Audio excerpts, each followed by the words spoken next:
A violent assault on a 13-year-old and his attacker walking free leaves people outraged and demanding answers. The 39-year-old Superior, Montana man accused of slamming the boy to the ground for not removing his hat during the national anthem walks out of court. And despite the suspect's past criminal record and the state requesting a $100,000 bond, a judge instead released Kurt Brockway with no bail. The 39-year-old Brockway appeared in Mineral County Court Monday after he was cited for the assault that fractured the teenager's skull.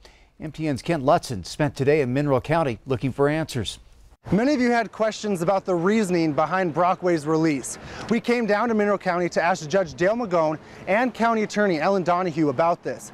The word we got, they were too busy. I called and I emailed and I waited outside the courthouse. When I finally spoke to Judge Magone, he admitted to avoiding me and said he couldn't comment on this case.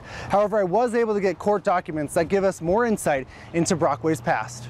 According to these court documents, Brockway was released on his own recognizance on Monday, but is subject to a list of conditions. A few of those include he is required to affix a GPS to his body. He shall have no contact with the victim and his family along with witnesses, and Brockway can only leave his parents' home for work, doctor appointments, and court appearances. This most recent incident, it comes just 6 months after Brockway was released from supervision from a 2010 case where he was found guilty of assault with a weapon. According to a 2010 affidavit, Brockway randomly pulled a gun on a family of 3.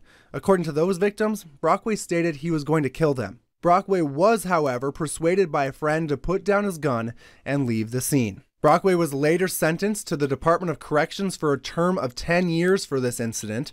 All of that was suspended, but he was on probation until this February. According to court documents, Brockway has a traumatic brain injury, but seems to manage rather well. He completed neurological, psychological therapy, and was prescribed medication. The Montana Department of Corrections Adult Probation and Parole determined Brockway to be low risk and successfully served 9 months under supervision.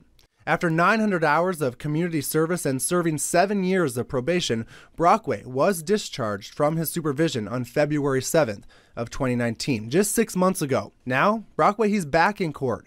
He's facing charges for assaulting a minor. Brockway's arraignment has been set for August 14th at 10 a.m. In Superior, Kent Lutzen, MTN News. Well, today the boy's mother said he's still healing but having trouble sleeping. She also says that her son is traumatized by that incident.